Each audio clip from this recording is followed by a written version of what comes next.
Hey, what's shaking, everybody? It's your boy King of the Golden State coming at you with a little haul video before I go hit the sack because I'm getting tired and I figure, you know what? I have some books that are stacked up. I feel like sharing with you guys a little bit before I pass out. You know, a little something, something before I, you know, hit the sandbag and get some sleep. So I was figured I'd share it with you guys before I pass out. So, yeah, guys, without further delay, here we go. Got this picked up, from my mycomicshop.com, and it's the all-new Ghost Rider variant edition #1. And I picked this up off of Lords of the Long Box recommendation, aka TiVo, aka Lords of the Long Box. And, I figured, why the hell not? I like the cover. It's a cool-looking cover.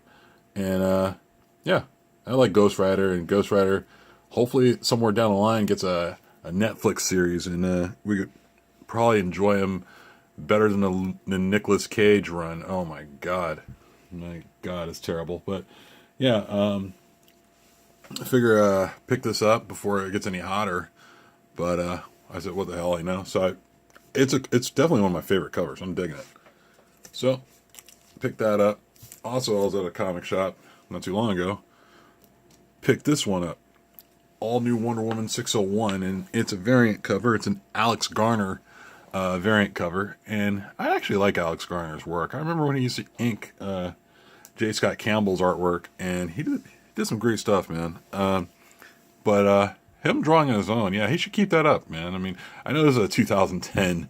This came out back in 2010, but yeah, I mean, as long as, it'd be cool if he keeps drawing regularly. I mean, I'm trying to find, maybe I'll find some stuff that I'll come across that has his artwork on it, but he does some good work, man. So, picked this one up for a pretty decent price. So, got that. Also picked up I bought this one off of Facebook for somebody, not directly from Facebook, but from, like a new friend, I guess, from Facebook. And I guess he saw that I lost a bid, actually, off of James O'Brien's bidding, one of his bidding links, his live links for Facebook. If you guys haven't checked his weekly bids or auctions, excuse me, for it's late, guys. I'm lost for words, so bear with me. If you guys haven't seen James O'Brien's auctions, they happen every Wednesday and every Friday. And just go ahead and just type in James O'Brien on Facebook, and you'll be able to find him there. And just go ahead and friend him, and he'll do auctions with you. He'll do these auctions for like every Wednesday and Friday, sometimes Thursday or a Saturday. So anyway, he had this book available, and I got outbidded for it, and and I actually wasn't. I got outbidded for it. Is just it got to a price where I didn't want to pay for it that much, so I gave up on it and said, okay, oh well. And somebody instant messaged me and saw if, asked me if I wanted to buy this book off them, and I said, yeah, sure, why the hell not? I mean, they were willing to to part with theirs, and it's Swamp Thing number 50. I'm just getting to it finally. Swamp Thing number 50, first appearance at Justice League Dark, and yeah, I don't know. I might actually jump more into the Swamp Thing realm, because I actually like Alan Moore. Too bad Alan Moore doesn't like comics. But yeah, this book's like I think it's pretty decent. It's like a VF, yeah, I'd say a VF, minus. But it's mine. So neener. Oh god, I'm tired. Also, I picked this one up, and this was one I've been looking around for a while, and I'm finally glad to actually find that one. And it's Ultimates #3, and it's a Frank Cho variant cover. This one I was peeking around sites, and like bidding sites like eBay and such, and I found this one at a price I wanted, and I just couldn't resist. This is such a great cover by Frank Cho. And I didn't even know this one existed until like not too long ago. And the funny part is the interior is done by Joe Madeira. So you think Joe Madeira would have done a cover better than this, but my god, this is awesome. I love this cover. So I found this for a pretty decent price. And it's mine now. What else did I get here, guys? God. You know what? Don the Comic Book Junkie got me onto this one. Shout out to Don the Comic Book Junkie.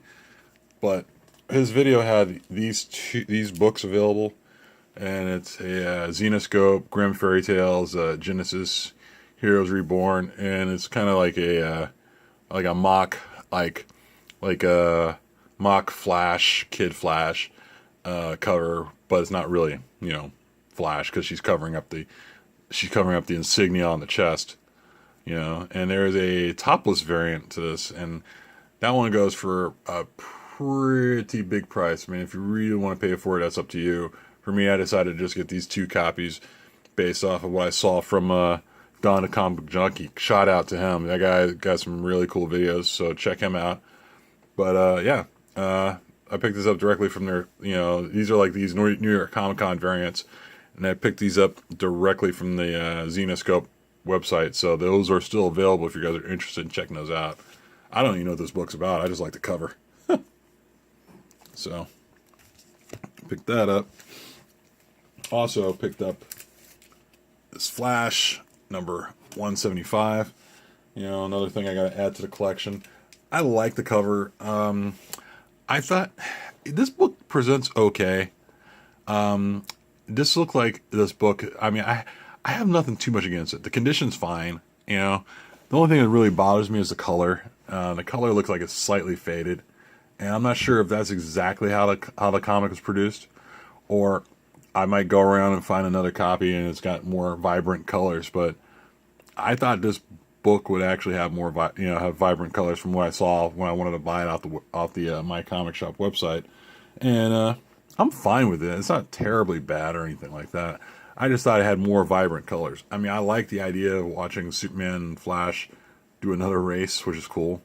But yeah, the only thing that really bothers me a little bit is just the fact that the colors are kind of muted.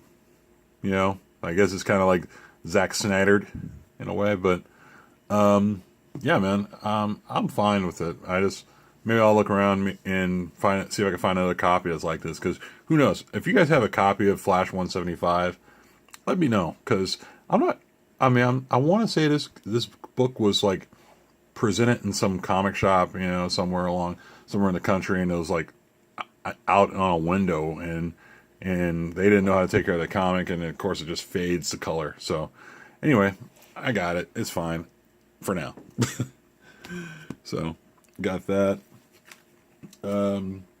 They just announced that there's going to be an Inhumans TV show, and I didn't just get this instantly. It was actually perfect timing, actually, that I got this book. They announced on Monday that the Inhumans are going to have their own TV show finally. But I got this book last week, and it's almost like I was a soothsayer, without even knowing.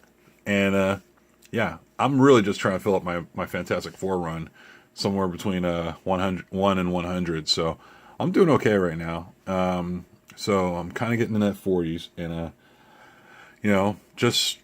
this one compared to what I showed you before on the Flash. This one's a 4.0 according to My Comic Shop. It might be higher than that, but this one presents very well. I might consider getting this one slabbed, because I already got the graphic novel, like the omnibus setup and all. But this one presents very well. I don't even know if this is like a 4.0 according to what they said. This might be like a 6, at best. I mean, it's got like a cracked crease, but whatever, And I love Kirbys Run with Stan Lee on this Fantastic Four. This stuff's great. So got that last week. Also, filling up the run, like I said. Love this cover. Love this cover so much I nearly knocked over the stand. Fantastic Four number 3. This thing presents so goddamn well, man. I mean, the colors are great. The condition is very good. I would say, yeah, this has got to be like a VF minus. Borderline good. It's in very great shape. I love it. Yeah, so I see a couple of Fantastic Four issues that I'm looking to get at pretty soon. So at some point I will get hopefully before the year is up, I can have Fantastic Four between 1 and 10. So I got a few holes, and I got a few other books coming back, Fantastic Four wise, but they're not under the number 10 or such. But this is just great. This is their first appearance with the Fantastic Four car, and also their costumes. This is their first appearance of the costumes. I knew a friend of mine. He sells books, and he sold me this one for a pretty good price, and I couldn't resist. I love the Fantastic Four. I mean, honestly, I wish Fox could just give those four characters up back to Marvel, because they are. I mean, if you're not a fan of the Fantastic Four, keep in mind, and I might be exaggerating when I say this, but I think of the Fantastic Four as the backbone of the Marvel Universe. They are. I mean, think about all the characters that you might like, and think about where some of them may come from. Black Panther came from Fantastic Four. Doctor Doom. You got a lot of characters. Like Doctor Doom's a main character you want in the Marvel Universe. How can you have a Marvel Universe without Doctor Doom? That's insane to me. But hopefully they can work that out or something. They got to do it, because like I was talking to my friend's kid about the Logan trailer. I hate to go off tangent, but I'm doing it anyway. I was talking to my friend's kid about the Logan trailer, and he's like, "Are you excited for the Logan trailer?" And I was like, "Yeah, I would be if they had everything that I would want in it as far as like Marvel characters, and they don't. Like they won't have. I don't want to spoil it. They won't have characters like the Hulk or Red Skull and what have you, and you can't do it. I mean, I just don't see the Logan movie doing any good, only because their biggest enemy is each other. It's Marvel's biggest enemy is 20th Century Fox, and the other way around, and it's really a pain in the ass to the fans, because why do we have to suffer because they're being stubborn and crap. So anyway, back to the book. I love this book. I'm hoping to get number 2 sometime soon. Moving on. Pick this up, and I don't know. I might post this as my. my top variant Tuesday book. It's a really cool book, and it's also a cover swipe of Captain America Annual. I think it's number 10, where Captain America is blocking Wolverine's swipe. So it's Wolverine versus Captain America. That's another thing that bothers you right there. See, I mean, you got a Fox product against a Marvel product, and you can't put that on screen. And that's a pain in the ass. I mean, it hurts. So yeah, this is an Invincible Iron Man. It's a variant cover. It's a Iron Man versus War Machine, and I like it. It's a really cool cover. All right, guys, a few more books, and I'm probably done for the night. Finally got this.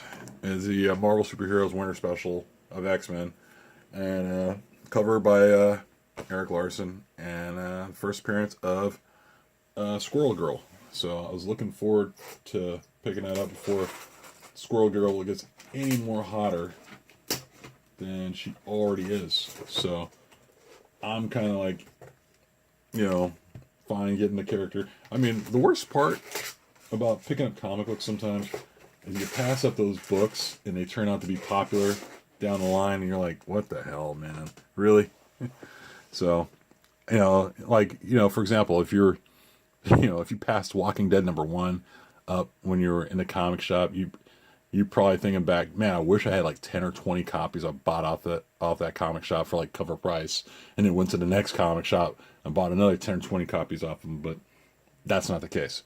So Squirrel Girl's pretty popular character nowadays. So I figure I'd load up on the Marvel Superhero Winter Special, X-Men, Namor, Iron Man, and of course first appearance of Squirrel Girl. So I'm just happy to have that one. So got that. And yeah, guys, one more book.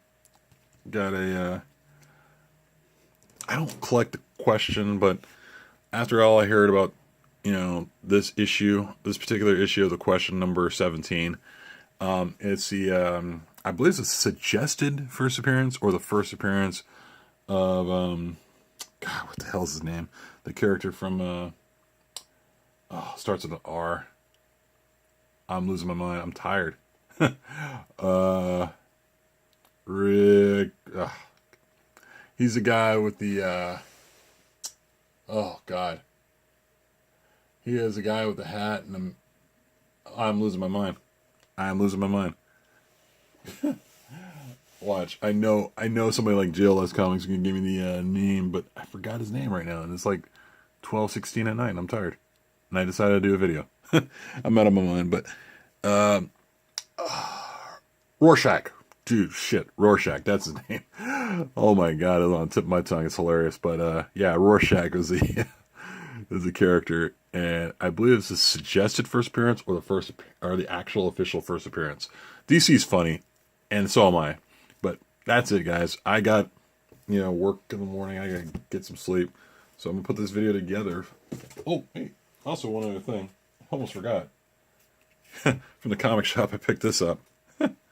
This is hilarious. I was digging through the dollar bins, and I saw this Marvel Fumetti book. I never even heard of this, and it's basically a picture book just functioning as a comic book. And I just saw this picture of Stan Lee, and I was like, dude, I gotta pick this up. This is pretty cool. I mean, you got Chris Claremont, and back in the day, you got Walt Simonson, John Byrne, Jim Shooter with hair, and yeah, I just saw this, and I was like, I gotta pick this up. But it was from the dollar bin. The guy just gave it to me for free at my local comic shop. I just like this cover. It's hilarious. And who knows? I might make this my thumbnail before I go to sleep. But that's about it, guys. I am tired. I will post something up. Probably, of course, maybe the Wednesday pile, of course. And I'll talk to you guys soon. I'm passing out. Take care, guys. Peace.